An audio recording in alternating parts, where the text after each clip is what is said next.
Hey, what's up guys? I hope you're all having a great one. This is my throwback review of Rocky IV from 1985. I do consider this a Christmas movie. Balboa and Drago punch it out on Christmas Day, and that's enough for me. I grew up on this movie. It's one of my all-time favorites. I've probably seen it close to 100 times, if not more. It's certainly a Stallone classic, and I'm always ready for an excuse to talk about one of his movies, so now is that time. Let's jump into this movie.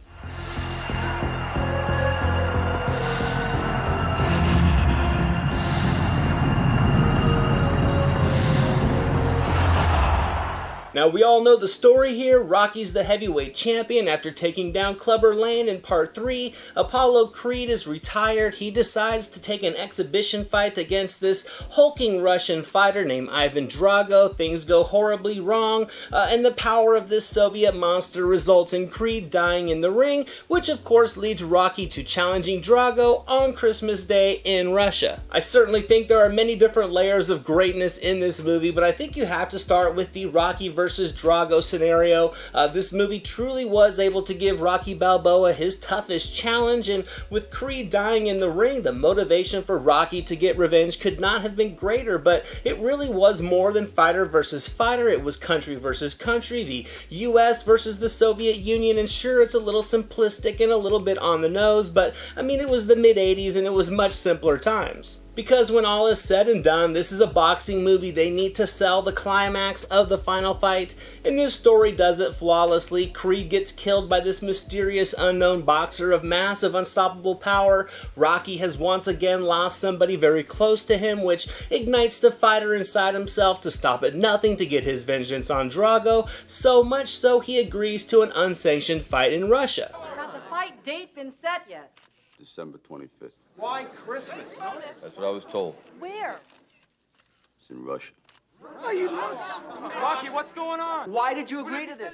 This naturally increases the stakes because in addition to being at an all-time low emotionally from losing his best friend, Rocky is pulled from his normal comfortable surroundings. He seeks solace in a wintry cabin to train bare-bones style out in the mountains in the wilderness. Meanwhile, we have this human-like machine in Drago who's also in deep training but with all the sophisticated equipment that the mid-80s could conceptualize. So it really does explore the perfect path of a David versus Goliath showdown, and while it may be lacking in character depth and strung together with one montage to another, it still delivers all the emotional connection that you could ask for to be completely lured into the plot line. It was a story that would lock me in as a kid, and it's one that continues to just have that same effect on me today as an adult. The tension continually increases, and I think it culminates in a fantastic sequence of visceral cinematic boxing.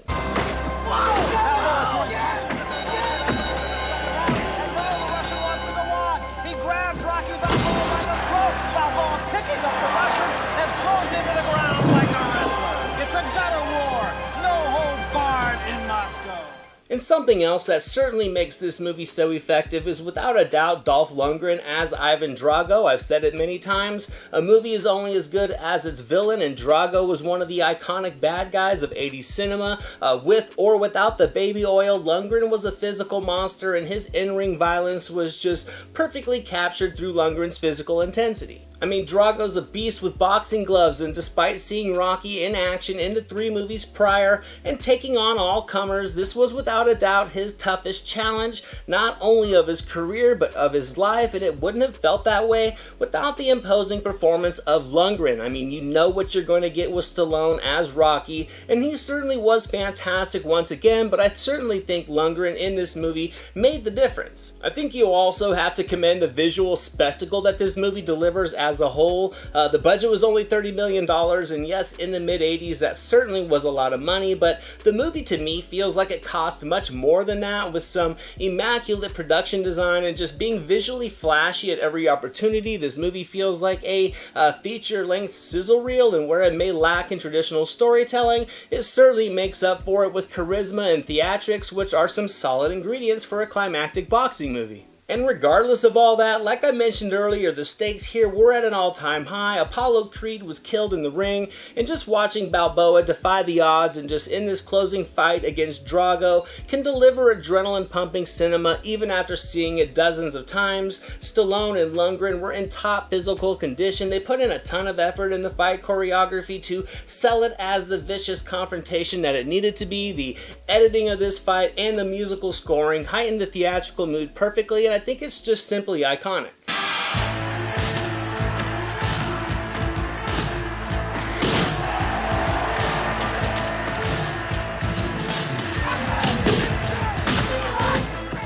And those are my overall thoughts on the movie. Now let's get into some of my favorite moments in this film. I think you need to start with the Creed versus Drago sequence. It's a tragic set piece, but without it, Rocky and Drago in the end is pretty much meaningless. I think this set piece is the definition of melodramatics done perfectly, from the spectacle to the scoring to the in-the-ring violence and the commentary from the announcers only fueling the fire.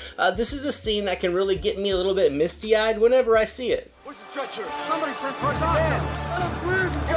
What started out as a joke has turned out to be a disaster. Creed appears to be in very serious condition. The man alive.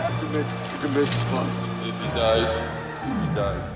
Next up, I have to pick the driving montage after Rocky and Adrian's argument over him taking the fight against Drago. Stallone's stoic driving is comical, but still pretty effective, as the sequence uses an amazing 80s song, No Easy Way Out, from Robert Tepper to just musically capture the bromance between Creed and Rocky. It's 80s cheese inside and out, but I absolutely love it.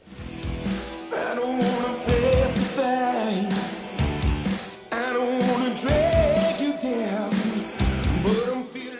And how can you not love the ridiculous mountain climb that Rocky takes to yet another classic 80s movie song? I mean, it's just an absurd sequence to simply visually capture literally climbing the mountain of a challenge. I mean, he doesn't even have a flashlight. He would never make it home in the dark, but Stallone standing atop the mountain and shouting Drago's name to just signify that he was ready for the challenge is another iconic scene from just the excess of 80s movie making.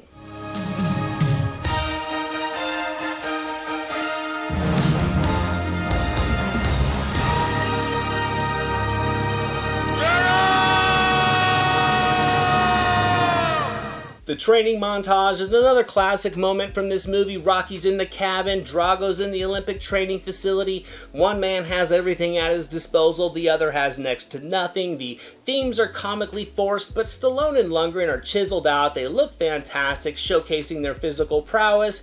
Every boxing movie needs at least one training montage to even be considered a boxing movie, and this was a classic one. Sudden darkness creeps into your soul.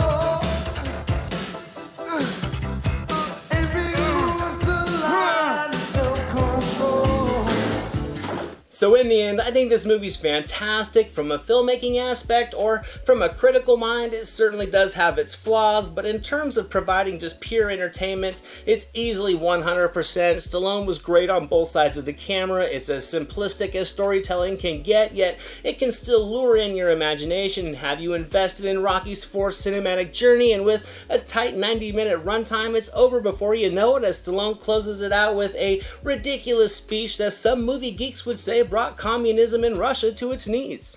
Thank you so much for watching this video, guys. I hope you enjoyed it. If you did, drop it a thumbs up, leave a comment below. I'd love to talk movies with you guys. Share it with your friends, and without question, hit that subscribe button and the notification bell so you can never miss a video. Here are some links to some recent reviews just in case you missed them. All my social media links and the link to our official website are down in the description below, and I'll catch you next time.